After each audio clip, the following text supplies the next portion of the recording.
1826 সাল কলকাতার হিন্দু কলেজে পা রাখলেন এক 17 বছরের কিশোর শিক্ষক। গায়ের রঙের সাহেব হলেও মনে প্রাণে তিনি ছিলেন খাঁটি বাঙালি। তৎকালীন সমাজ যখন কুসংস্কার আর অন্ধবিশ্বাসের অন্ধকারে ডুবেছিল, তখন একদল তরুণের মনে যুক্তিবাদ আর স্বাধীনতার মশাল জ্বেলে দিয়েছিলেন তিনি। মাত্র 22 বছরের এক ছোট্ট জীবন, কিন্তু তার প্রভাব আজও বাংলার আকাশে বাতাসে বহমান। তিনি শুধু একজন শিক্ষক ছিলেন না, তিনি ছিলেন এক বিপ্লবের নাম, হেনরি লুই ভিভিয়ান ডিরোজিও। কেন তৎকালীন ব্রিটিশ সরকার আর রক্ষণশীল সমাজ ভয় পেয়েছিল এই তরুণকে? কেন হিন্দু কলেজ থেকে তাকে বহিষ্কার করা হয়েছিল? আর কোন জাদুমন্ত্রে তিনি একদল ছাত্রকে বদলে দিয়ে তৈরি করেছিলেন ইয়ং বেঙ্গল বা নব্যবঙ্গ দল? আজকের ভিডিওতে আমরা জানব সেই অমর কবির কথা, যিনি পরাধীন ভারতে দেশপ্রেমের গান গেয়েছিলেন। ডিরোজিওর সেই ঝোড়ো জীবনের অজানা অধ্যায়গুলো জানতে ভিডিওটি শেষ পর্যন্ত দেখুন। 19 শতকের বাংলার নবজাগরণের এক অন্যতম পথিকৃৎ হলেন ডিরোজিও। ইয়ং বেঙ্গল দলের প্রতিষ্ঠাতা হিসেবেই তিনি সমধিক পরিচিত। মাত্র 17 বছর বয়সে হিন্দু কলেজে ইংরেজি সাহিত্য ও ইতিহাসের শিক্ষক হিসেবে যুক্ত হয়েছিলেন তিনি। তবে তাঁর পাঠদান কেবলমাত্র শ্রেণীকক্ষের গণ্ডির মধ্যেই আবদ্ধ ছিল না। তার ছাত্রদের মধ্যে তিনি ইউরোপীয় নবজাগরণের যুক্তিবাদের ধারণা প্রথিত করেছিলেন।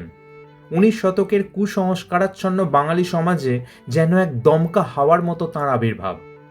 একাধারে কবি, সাংবাদিক এবং শিক্ষক ছিলেন তিনি। তাঁর তত্ত্বাবধানেই ইয়ং বেঙ্গল দলের অন্যতম মুখপত্র হিসাবে পার্থেনন পত্রিকা প্রকাশিত হয়। 1828 সালে ডিরোজিও গড়ে তুলেছিলেন একাডেমিক অ্যাসোসিয়েশন। তার প্রত্যক্ষ ছাত্র শিষ্যদের মধ্যে অন্যতম ছিলেন প্যারীচাঁদ মিত্র, রাধানাথ শিকদার, রামতনু লাহিড়ী, দিগম্বর মিত্র প্রমুখ। 1809 সালের 18 এপ্রিল কলকাতার মৌলালিতে এক ইউরেশীয় পরিবারে ডিরোজিওর জন্ম হয়। তার পুরো নাম ছিল হেনরি লুই ভিভিয়ান ডিরোজিও। তার বাবা ফ্রান্সিস ডিরোজিও বিখ্যাত জে স্কট অ্যান্ড কোম্পানিতে একটি গুরুত্বপূর্ণ পদে চাকরি করতেন এবং তার মা সোফিয়া ছিলেন গৃহিণী। মাত্র 6 বছর বয়সে মাকে হারান তিনি। ডিরোজিওর পূর্বপুরুষরা সুদূর পর্তুগাল থেকে ভারতবর্ষে এসেছিলেন। সেই সময় এরকম আরও অনেক ইউরোপীয় বংশোদ্ভূত মানুষ ভারতবর্ষে স্থায়ীভাবে বসবাস করতেন, যাদের ফিরিঙ্গি বলা হতো। ডিরোজিওর বাবা ছিলেন ফিরিঙ্গি সমাজের নেতৃস্থানীয় ব্যক্তি। ছোটবেলা থেকেই পোশাক আশাকের ব্যাপারে সচেতন ছিলেন ডিরোজিও। সচরাচর টুপি পরতে দেখা যেত না তাঁকে। ঘোড়ায় চড়তে খুবই ভালোবাসতেন তিনি। ডিরোজিওর প্রাথমিক শিক্ষা শুরু হয় 6 বছর বয়সে ডেভিড ড্রামন্ডের ধর্মতলা একাডেমি স্কুলে। 1815 সাল থেকে 1823 সাল পর্যন্ত 8 বছর ডিরোজিও পড়াশোনা করেছিলেন ধর্মতলা একাডেমিতে। এখানেই তাঁর জীবনের আদর্শ গড়ে উঠেছিল। ড্রামন্ডের থেকে তিনি শিখেছিলেন কিভাবে সত্যকে অর্জন করতে হয়, কিভাবে তর্কের মাধ্যমে সত্যকে স্থাপন করতে হয়, জাতি ধর্ম নির্বিশেষে কিভাবে মানুষকে ভালোবাসতে হয়। শিল্প, সাহিত্য, বিজ্ঞান, দর্শন, ভাষা, সংস্কৃতি সব কিছুর জন্য একটা আবেদন সৃষ্টি হয়েছিল ডিরোজিওর মধ্যে এই সময়। হিউম, স্মিথ, রবার্টসন, স্টুয়ার্ট প্রভৃতির দর্শন ডিরোজিওকে আকৃষ্ট করে। ডেভিড ড্রামন্ড কেবল সুপরিচিত এক কবি ও শিক্ষক ছিলেন না, তিনি দার্শনিকও ছিলেন। একজন মুক্তচিন্তার মানুষ বলতে যা বোঝায়, ড্রামন্ড ছিলেন তাই।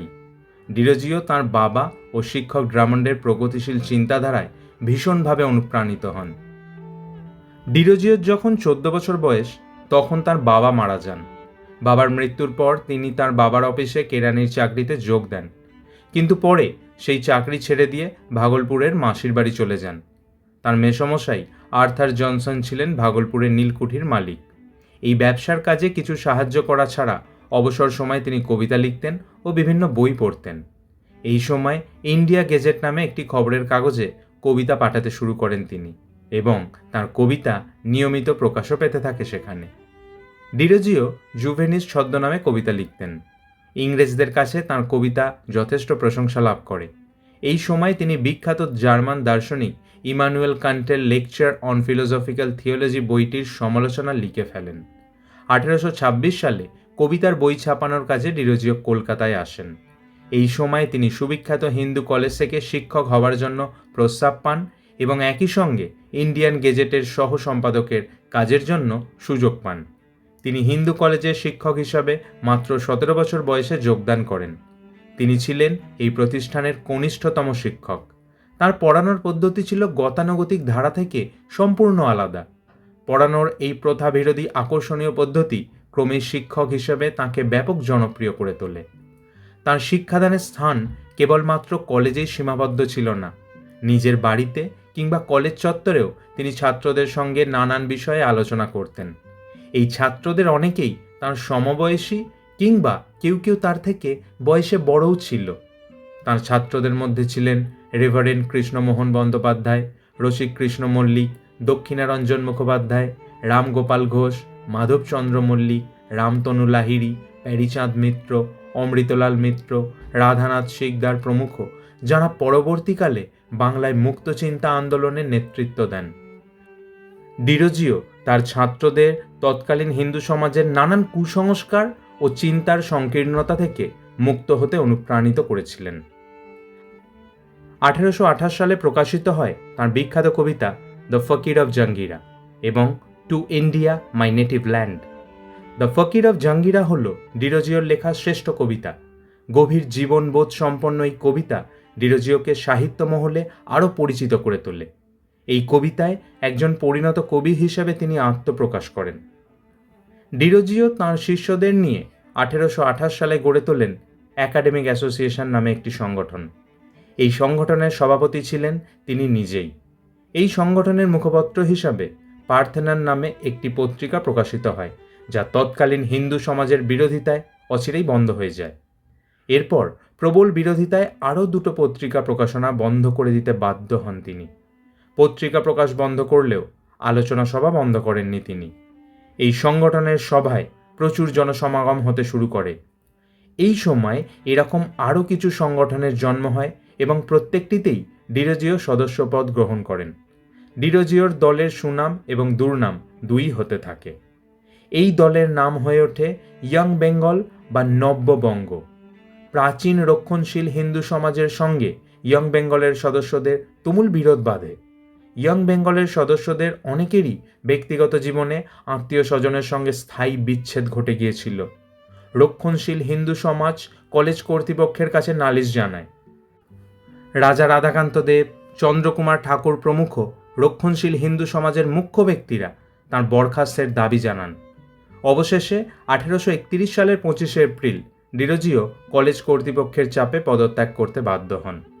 প্রিয় শিক্ষককে কলেজ থেকে তাড়ানোর ঘটনা ছাত্ররা মেনে নিতে পারেনি, ফলে তাঁদের চিন্তা এবং কার্যকলাপ আরও তীব্র হয়ে ওঠে। এই মতাদর্শের ঢেউ শহর ছাড়িয়ে গ্রামেও পৌঁছে যায়। ডিরোজিওর সঙ্গে তাঁদের সম্পর্ক আরও দৃঢ় হতে থাকে। ডিরোজিও এই সময় দি ইস্ট ইন্ডিয়ান নামে একটি ইংরেজি দৈনিক সংবাদপত্র সম্পাদনা করতে শুরু করেন। এই পত্রিকায় তাঁর শিষ্যরা সাংবাদিক হিসেবে তাঁদের বিভিন্ন প্রগতিবাদী ধারণাগুলি প্রচার করতে থাকে। 1831 সালের মে মাসে কৃষ্ণমোহন বন্দ্যোপাধ্যায় দি এনকোয়ারার নামে একটি ইংরেজি সাপ্তাহিক পত্রিকা প্রকাশ করতে শুরু করেন। এর পরের মাসে দক্ষিণারঞ্জন মুখোপাধ্যায় ও রসিককৃষ্ণ মল্লিক জ্ঞানান্বেষণ নামে একটি বাংলা সংবাদপত্র প্রকাশ করতে শুরু করেন। ডিরোজিওর অনুপ্রেরণায় এসব পত্রিকার মাধ্যমে ইয়ং বেঙ্গল সদস্যরা হিন্দু রক্ষণশীলতার বিরুদ্ধে তীব্র আক্রমণ চালায়। 1844 সাল পর্যন্ত জ্ঞানান্বেষণ পত্রিকাটি প্রকাশিত হয়েছিল।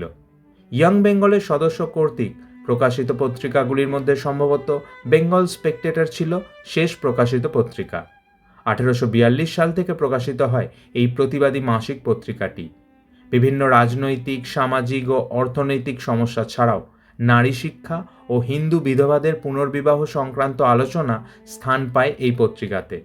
প্রথম বাংলা উপন্যাসের খসড়া আলালের ঘরের দুলাল ধারাবাহিকভাবে প্রকাশিত হয়েছিল এই পত্রিকাতেই। 19 শতকের বাংলার নবজাগরণে ইয়ং বেঙ্গল এবং ডিরোজিওর অবদান ছিল অনস্বীকার্য। এদেশে পাশ্চাত্য চিকিৎসা শাস্ত্রের প্রচলনের পেছনে ইয়ং বেঙ্গল সরাসরি জড়িত ছিল। গণপাঠাগার স্থাপনের বিষয়টিরও উদ্যোক্তা ছিলেন ডিরোজিও এবং তাঁর শিষ্যরা। পরবর্তীকালে ডিরোজিওর অনুগামীরা বাংলা ভাষা ও সাহিত্যে উল্লেখযোগ্য অবদান রাখেন।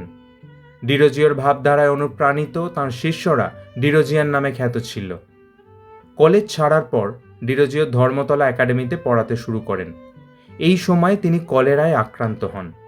সে যুগে কলেরার কোনো চিকিৎসা ছিল না, এদিকে অর্থকষ্টেও ভুগছিলেন তিনি। তাই তাঁর চিকিৎসার ভার নেন তাঁর প্রিয় শিষ্যরা। অবশেষে 1831 সালের 26শে ডিসেম্বর মাত্র 22 বছর বয়সে কলেরায় ডিরোজিওর মৃত্যু হয়। ভিডিওটি ভালো লাগলে লাইক এবং শেয়ার করবেন। কেন করবেন? কারণ সব বাংলায় গত প্রায় 10 বছর ধরে বাংলা ভাষায় সঠিক ও নিরপেক্ষ তথ্যভাণ্ডার গড়ে তুলতে আপ্রাণ চেষ্টা করছে। সস্তায় জনপ্রিয় হওয়ার মতো ভিডিও সব বাংলায় বানায় না। অনেক পড়াশোনা করে বাঙালির জন্য বানায় এই সমস্ত ভিডিও। আগামী প্রজন্মের জন্য বাংলা ভাষাকে বাঁচিয়ে রাখার জন্য এই ধরনের কাজে আপনার একটি লাইক ও শেয়ার মূল্যবান।